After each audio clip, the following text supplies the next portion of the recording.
bizdə özəl məktəblər çox-çox daha rahatdır. Yəni Aa, Avropada çox fərqlidir, çox daha elədir. rahatdırlar. Rahat nə mənadır? Soruşun da siz orada. Rahatdır, məsəl üçün mən misal göstərmişdim. Mənim övladım 1 il Azərbaycanda özəl məktəbdə oxudu.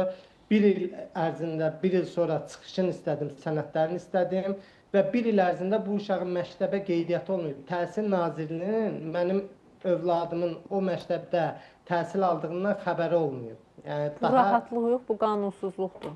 Onu rahat adlandırmaq olmaz, yəni qanunsuzluqdur. Yəni nə istəyir onu da edir özəl orta məktəblər. Mexanizm yoxdur.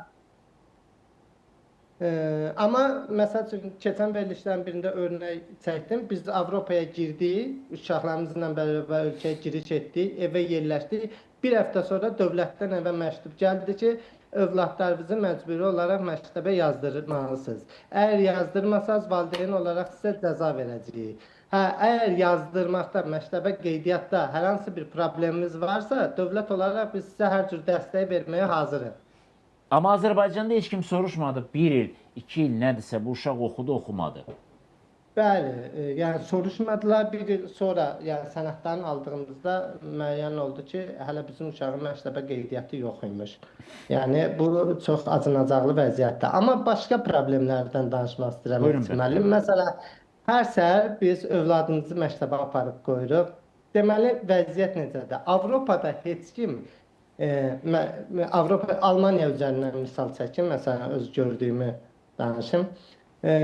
Məktəbin qabağında maşın saxlamır. Yəni, hamı məktəbdən çox uzaq məsafədə maşınını saxlayır. İstər yağış olsun, istər qar olsun, istər hava çox soyuq olsun, heç bir fərq olmadan övladını çox uzaq məsafədə saxlayıb, övladını məktəbə piyada gətirərək təslim edir. Niyə? Yəni, bizdə isə çünki bəs yoxdur, göstəriş yoxdur, valideyn... Məktəbin qabağında saxlayanda nə olur ki?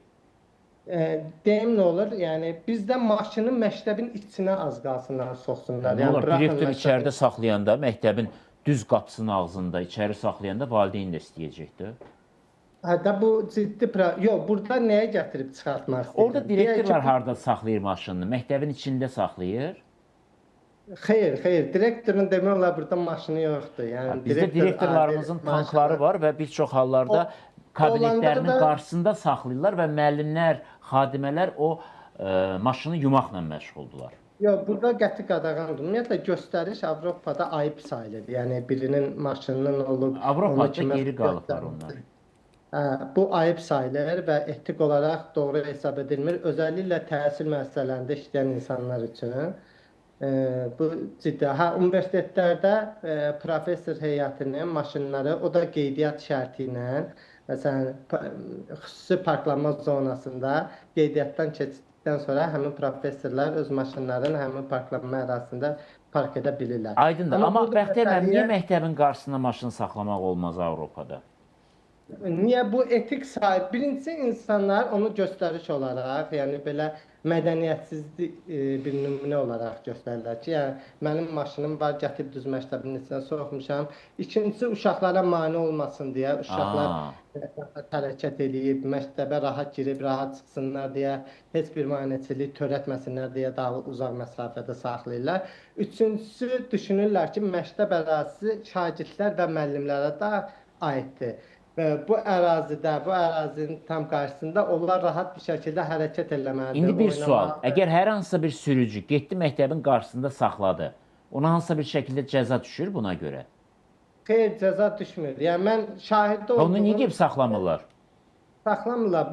Buna mədəniyyətsiz olaraq baxırlar. Yəni etika dışı bir hərəkət. Demək, hər şey qanunla, cəza ilə, cərimə ilə, nəzarətdə saxlanıla bilməz. Mən bu söz almaq istəyirdim Bəxtiyar müəllimdən. Bəli. Hər şey o dəqiqə qanun, cərimə yox. Bir axı, nə bilim, valideyn bilməlidir də ki, harada saxlamaq olar, uşaq məktəbə necə, yəni elementar şeylərdir də bunlar. Bəli. Məsələn, mən Azərbaycanda çox dəfələrlə şahid olmuşam ki, valideyn gətirib düz yolun ortasında saxlayıb maşını. Gedib övladını götürməyə, arxadan gələn maşınlarda hamı qalıb yolda. Yəni fikirlər, bu bəsit etik kuraldır. Buna cəza versən nə olacaq, verməsən nə olacaq? Bunu insan olaraq özümüz düşünməliyik ki, bunu eləmək olmaz. Və ya başqa bir şey. Deyirsiniz, bu günlərin məktəblərdə deyək ki, ciddi olaraq bu sistemi oturtdular və hər hansı bir məmurun uşağına dedilər ki, sizin övladınızın ciddi psixoloji sorunu var, bu çətin tərbiyə olunan məktəbə getməlidir. Sizcə bunu müəllim deyə bilərmi Azərbaycanda uşağa? Deyə bilməz.